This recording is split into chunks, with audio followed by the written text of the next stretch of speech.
Good morning, everyone. Lots going on as usual. Today's Sunday, August 31st, 2025. Wild. We're halfway through the Labor Day long weekend. I hope you're having a good one. And Kitchen Table Talk will be happening today. So thank you for reminding me, everybody, that we're barreling into September and I have to set that up. So it has been set up and we will get together today at 1 o'clock. I've sent the email already. I won't send another one, but you've got the link and everything like that. So check that out. If you want to join the Kitchen Table Talks, head over to CanadaPoly.com. I think it's CanadaPoly.com and join on the sidebar. It's just an email list and I send you the link and then you just join us in the chat and you can tell us what you think about all the crazy things that are happening in Canada. And we'll start that today for a new season. So I'm excited about that. It'll be good to see everyone. BRICS news today. Xi and Putin are hanging out and Modi's there as well. So it's a very, very big deal. I'm surprised Trump didn't get invited. I'm sure heads would have exploded if Trump was hanging out at this conference for the Labor Day weekend. There were rumors that Trump was dead. Did anybody hear? I only heard this tangentially. Apparently a whole bunch of left-wing people were saying that he was dead. And then as soon as Trump heard this, he started trolling them. And so it was kind of funny, whatever. Ukraine war news at the end of the show. Basically, everybody's saying that everybody else is preparing for a long war. Ukraine's saying Russia's preparing for a long war. Russia's saying Ukraine's preparing for a long war.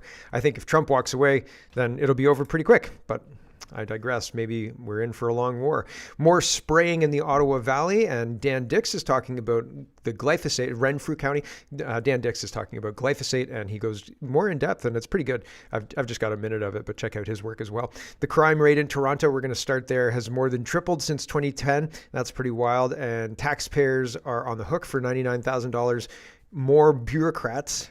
99,000, not dollars, 99,000 more bureaucrats. 100,000 more bureaucrats since 2016, and book banning and Danielle Smith. And so there's lots to get to. Let's get to it. First, we've got to start with the crime. And Herschel says, Canadian streets are starting to sound like a war zone.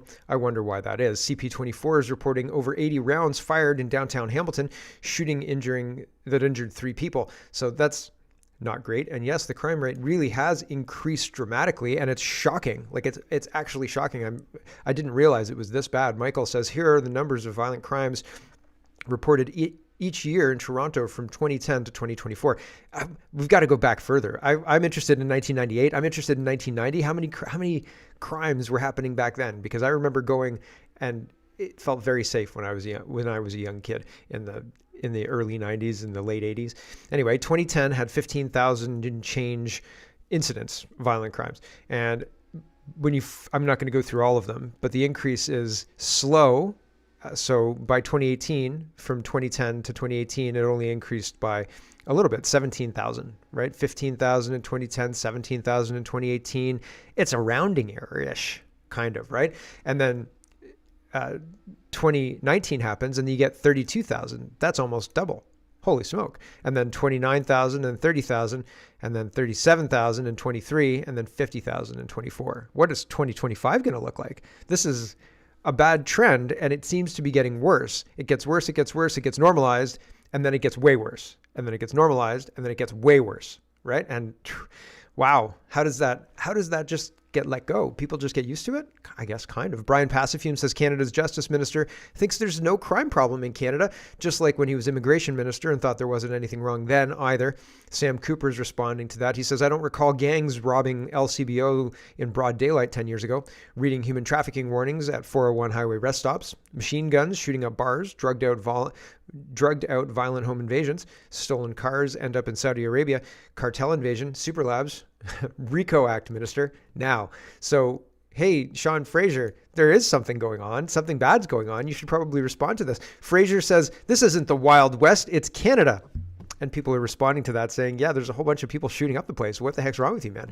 Canadians deserve real solutions that make us safer, not slogans that inspire fear and chaos for Pierre's political survival. Ron says 80 shots fired in Hamilton, 3 people hit. But don't worry, according to Canada's Attorney General, Sean Fraser, this isn't the Wild West.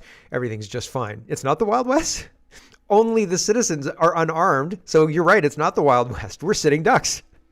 The Real Mr. Bench says, this is Vancouver. Now imagine if this was a bunch of truckers protesting the government. How fast would the police and media show up? So they've got smoke bombs, they've got flags, they've got amplified noises and amplified speakers and drums. And I'll just give you a taste of what's going on.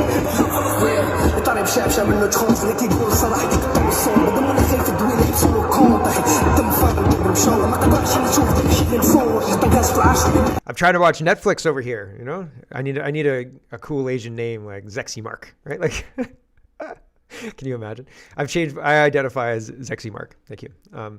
Kirk says that's the only way that the justice would take me seriously, right? If my Netflix habits were infringed by these pro-Palestinian protesters. Kirk says, and my name was Zexy Mark. Kirk says, in today's episode of Canada's justice system is a joke. Yesterday, Calgary police shot Elvis V, a dangerous cartel criminal wanted on a Canada-wide warrant, with barely any effort to warn the public that he had removed his electronic tracker. He shot and entered a house in Calgary and shot at police as well. The story gets much more ridiculous, though. He was on bail for previous charges related earlier in the year when he was accused of home invasion where he shot a dog and a homeowner. He was on bail at that time too and was released on bail again in June. Previously, he was arrested in 2020 and in 2022 with charges in regards to extortion, firearm offenses, and 7 charges for breaching court orders. Canadians get charged if they defend themselves from dangerous criminals, but our justice system just keeps releasing them onto our streets and into our homes. So maybe the increase is because at some point the releasing of the criminals stopped putting the bad guys in jail at all, and the increase in population results in more bad guys coming here, and the jails being A, full, and B, not taking the bad guys anymore results in all the bad guys staying out. So we arrest them and they go through a bullshit show trial and they get re-released and then they commit more crimes, right? Doubling the violent crimes from 2018 to 2019, and then doing it basically again, between 2021 and 2024, the doubling, right? It took a couple of years, but 30,000 to 50,000, not quite 25,000, right? So 2020, I guess you could make an argument. But it's fundamentally, I think it is a reflection of the lax policies. This isn't like, possibly society is breaking down, but these are violent crimes. This isn't stealing things from the grocery store or white collar crimes or anything like that. These are violent crimes, right? So it's one of those things where the policy is reflected in these violent crimes because the people who are committing the violent crimes aren't being held accountable, aren't being reformed. They're not being put in prison. Nothing's being done except them being put back out on the street. And that's very, very concerning, if you ask me. Here is another thing. We're going to talk about the invasion of the West ongoing, and England and the Australia very soon. But I just wanted to show you, this is in the crime area. Toronto Crime Watch says, this man in this clip is firing a prohibited Norinco. I'm getting it terribly wrong. I'm sorry. Type 81 IMG with an illegal magazine. I counted at least 12 rounds fired. So yesterday or the other day, I was talking about these guys, and they had a table of guns set up. And the person who had made the tweet said it didn't look like the guns were illegal or the mags were illegal, but he said he hadn't taken a really close look. And somebody messaged me and said, those guns are illegal and the mags are illegal. What the heck is that? What is that guy talking about? And don't spread fake news. And I was like, okay, fair enough. But I wanted to correct the record because yes, they are. Look at the size of this mag. This is the magazine that holds the bullets. It's only supposed to be limited to 5. So they are right. And yes, these guys are shooting prohibited weapons off a bridge in Bracebridge, it seems like. And it seems like people know where the bridge is. They keep going back to this bridge. They keep putting up videos of this. If the OPP are looking at this, if anybody's worried about this, it doesn't seem like they're worried about this. They keep putting up these videos. I think they've monetized them. So it's one of those things where this is a crime that's ongoing and nobody seems to care. And that's weird, right? Isn't that strange? I am Yes, You Are No says 2003 versus 2024 in Dublin. So crime, safety, and on the left, 2003. Dublin is one of the safest cities in the world. Dublin is considered one of the safest cities in the world. An international survey rated it 18th, well ahead of many other European cities. Now, fast forward to 2024 in January, and Dublin now ranks among the top 10 most dangerous major cities in Europe. Yikes. That's not so good, right? Things happened. I wonder what happened. Same thing that's happening in Canada. Election Wizard says, Trump, if the Illinois governor fails to get crime under control, MAGA is coming. And so this isn't just happening in Canada, and it's not just happening in the United Kingdom or Ireland or just in certain pockets some places. This is not an isolated incident. This is happening pretty much everywhere. And people are saying that Trump is not able to accurately assess real life. The governor of Illinois was saying, oh man, we've got our crime under control. Don't you bring your mega stuff here, Mr. Trump. We're not interested in that, right? But the reality is, like, Chicago's a war zone and has been a war zone for most of my adult life. Like, Donald Trump says 6 people were killed and 24 people were shot in Chicago last weekend. And that's not even eyebrow raising. That's kind of normal, right? Like, that's what I mean. It's been a war zone forever. I remember reading that kind of headline when I was in my teens and I thought, well, that seems weird. And then by the time I was in my 20s, I was like, oh, Chicago, right? They just shoot people randomly there. And so it's been normalized to the point of people don't even care anymore. And to the point of leadership in Chicago gaslight people over how bad it is. But Trump is saying, like, 6 people were killed and 24 people were shot. That's not good. And so he says, the governor this week, empathetic governor of Illinois, just said he doesn't need help in preventing crime. He's crazy. He better straighten it out fast or we're coming. MAGA, President Donald Trump, DJT. Yes. So, yeah, if you just lie about things, if you say, see that thing that you're discerning with your eyes there, that's not real. Stop pretending that's real. Where everybody else can perceive the same thing, you're just gaslighting people, and that lie doesn't hold up under scrutiny. And Trump is providing the scrutiny, and like, he's threatening to fix it. How dare he? So I don't know. We'll see. Again, flipping it on its head, if you get a Democrat president who's going after January 6th people who committed crimes, right? This could go very badly. So we'll see how it all works out. Dame is sharing this. Let's talk about the invasion of the West ongoing, and then we have to talk about the United Kingdom because they're running their Raise the Colors campaign, and it seems to be quite effective. Canada is still asleep at the wheel. Canada is still uncomfortable talking about the fact there's an obvious full-blown invasion being run, and the government's running it, and we're the victims of what's happening. We're being replaced, and that's uncomfortable to talk about in Canada. But other people in other countries are recognizing what's going on, and they're saying we should stop it. They're facing pushback. In Canada, you can't talk about that in mixed company, right? Like, that's like going into a Toronto bar with a Montreal sweater on or something like that, right? Like, people are going to look at you and be mean to you. But yeah, would you rather lose your country, right? And I mean, the Brits are saying we wouldn't rather lose our country. The Australians are saying we wouldn't rather lose our country. We'd rather speak up. So Canadians are politely staying quiet. It's very interesting. Here's this guy. Here we go. Heritage Canadians, we are being replaced at a rate that will shock you. Here's statistics showing how as recently as the 1980s, Canada was almost entirely white and made up of people from European descent. In less than 2 generations, whites are nearing becoming a minority in their own country. That isn't immigration, that's invasion. And it's no longer deniable, Liberals. You are replacing us. In the last 5 years alone, more Indians have come to Canada than in the previous 100 years combined. Let that sink in. Canada, it's time we end mass immigration and start remigration. That's interesting. The stat of in the last 2 years or 5 years alone, more people from India have come in than the last 100 years combined. That's a wild stat. How does that even happen without people having a red flag raised, right?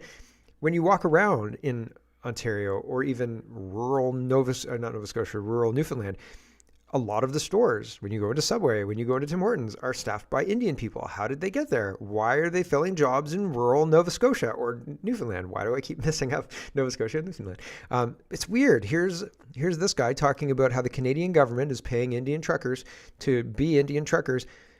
Do Canadian-born people get access to this kind of program or benefit? Here we go. So I'm going to give you a quick briefing on this so that if you are interested to get an AZ license, and the way he said AZ license is kind of, did you hear that? Okay, he's selling an AZ license. If the funds are a criteria for you or funds are a hassle for you, then this is the program you should be talking about. I will also tell you that this program is partly funded by the Government of Canada for the Foreign Credential Recognition Program. And this is also known as the Accelerating Career Advancement Program, meant for international trained individuals. So with this, I'm going to give you a little more detail about this program. Let's take the benefit as given by our government and get established into the trucking industry. Thank you. There you go. So the whole program specifically for people who are new to Canada, who want to get a leg up in the trekking industry and get established in the trekking industry, so on and so forth. Is that kind of stuff accessible to Canadians? I don't know that it is. I don't know that, especially when taxpayer covered for the costs of training to drive truck. Wild. Donald Best, and I think that's what they're offering. Donald Best says, is it racist? So he's responding to the Western Standard reporting Calgary police charge man after stampede Midway stabbing left 3 in hospital. And the only thing we get to know is how old the guy is. Calgary police have charged an 18-year-old man after a stabbing on the Stampede Midway last month, sent 3 people to the hospital. And Donald says, is it racist to ask if the mass stabbing suspect at the Calgary Stampede is an immigrant? Is it racist to notice how many recent immigrants are committing crimes way out of proportion to their numbers? Ifran Mohammadi, oh, we got the name, is charged. Link on the next post. So good. I'm glad we got the name. That's good to know. Interesting as well.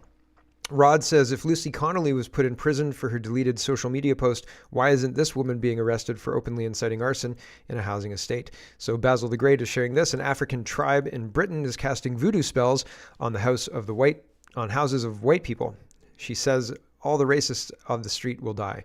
So, I mean, everybody's going to die on a long enough timeline. So voodoo strikes again, right? Like, it's one of those things. It's just, I don't think that you should be openly doing voodoo spells in public to condemn specific people, right? If you were wishing harm on a specific group of people and then going up to their house and casting spells on their house, that's probably, you've probably violated something. We should probably stop all of that. Lee Harris here is, let's talk about England and the United Kingdom. And we're not going to be able to get through all of this news on the stream today. So just preparing people, I'm going to have to cut it off before I get through this series of tabs. But trust me, it's bad. If only we knew how bad it really is. Here's this guy. He's a Brit, and he's talking about how weird it is that it's racist if you raise the English flag in England. Isn't that where the British flag belongs? Here we go. Yo, why am I seeing bare people kicking off about English flags being in England? I fully don't get it. Like, where else in the world should these English flags be if not England? The worst thing is, it's a lot of English people that are complaining about the flags. They're fully seeing their own country flags, and instead of being proud of where they're from and their country, they're actually getting triggered by their own country flag. It makes no sense. Everywhere in the world, people are allowed to be proud of where they're from. I've been to so many different countries, and every country is allowed to have their flag up and be proud of where they're from. England's the only country in the world that if you're proud to be English, you're automatically racist. It's mad. I fully don't get it. Like, if you see a Spanish man walking down the street with a Spanish flag, it's fine. A Russian walking down the street with a Russian flag, fine. An English man walking down the street with an English flag, oh my God, he's a racist. Instantly. And I never understood that still. If you actually think about it, yeah, the English flag's actually the opposite of racism. Because the English government are helping people from all over the world, except from English people. That's the whole point. Like, it fully makes no sense to me that there are English veterans sleeping on the streets. English veterans that literally bled blood for this country, went to war for this country, are now homeless and have nowhere to go. But then the English government give 5-star hotels to random people from different countries that they don't even know. That is literally like me going around and giving food to every child in my neighborhood, feeding all the kids in my neighborhood. And then I go back home and then my children are starving. But I don't care about my children. I would rather feed every other child. That is crazy. So with that being said, I think there should be English flags in England. Obviously. The same way there should be Ghanaian flags in Ghana and Indian flags in India. This is perfectly normal. So when I'm seeing people kicking off about it, it fully makes no sense. Yeah. I agree for the most part. Here's Keir Starmer. He says, I am clear. This is from yesterday, August 30th. Yesterday morning before 4:37 a.m., but that's like 11:30 or 10:47 a.m. In British time. But he says, I'm clear we will not reward illegal entry. If you cross the channel unlawfully, you will be detained and sent back. That's not true. Scott says, so why are thousands of people sat in hotels across the country who have entered the country illegally? They aren't detained at the hotels either. They're free to roam and go where they want, which with many committing crimes while they're here and still not getting deported. Same happening in Canada. It's super crazy. They're shooting up neighborhoods and we're told nothing about them, or all of a sudden we're getting their names. Here's Hannah's World. She's talking about Epping, and here's Hannah, and she lets us know what's going on. Epping said no. The council said no. A judge even said no. Government appealed it. 138 migrants stayed in the Bell Hotel anyway because your voice means nothing. And now they'll tell us hotels will be closed in a managed way. Managed? We've had 110,000 arrivals in just 12 months. Channel crossings are up 48% compared to last year. That's not managed, that's chaos with a press release. And the grand plan, stuff them into HMOs in your town, because apparently the answer to mass migration is turning your neighbour's semi into a UN dorm room. Sounds lovely. Not using empty military bases, not building proper camps. Nope, just dump them on. I don't want to use military bases, and I don't want to build proper camps. I want to send them home. I don't want to make purpose-built housing barracks for migrants. Thanks. It doesn't make any sense.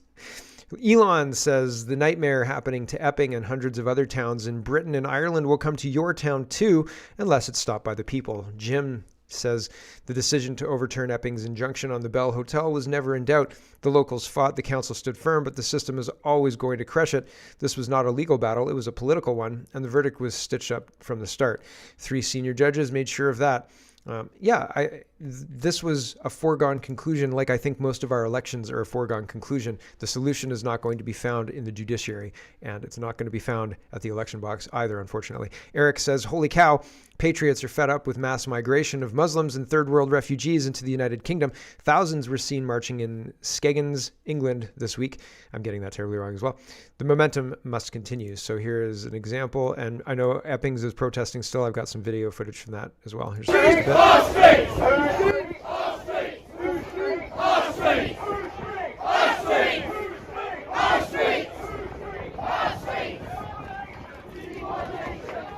So I think these guys are chanting. I don't think that's an audio overlay like yesterday. Here is Adam Brooks, and he says, I was mad in Manchester. I had so many come to talk to me about Epping.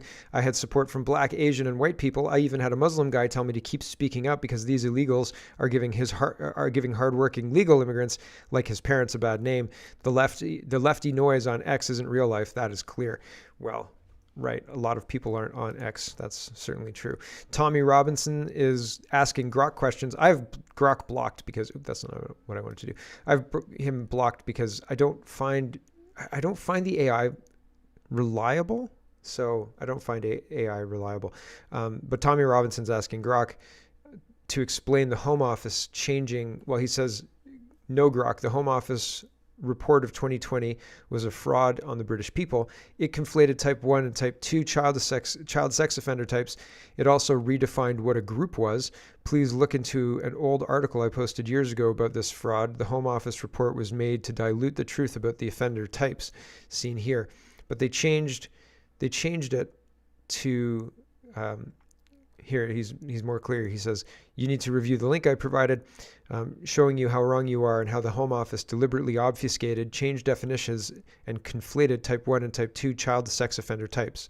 It conflates type 1 offenders who, according to the 2013 CEOP report, tend to operate in large groups, 4 or more, with type 2 group offenders who act in pairs or a couple. Conflating these offenders, the offender types, deliberately skews the statistics sufficiently to defraud the British public. And so a group can just be 2 people, right? And so they changed what a group was in order to change the statistics, in order to soften the impact of this news, right?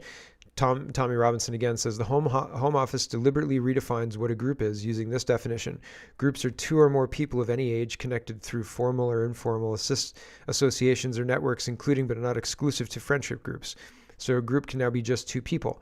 This is confirmed in paragraph 37 of the Home Office report, which clearly states it adopts this definition from the Office of the Children's Commission to include what is commonly known and reported on in media as grooming gangs.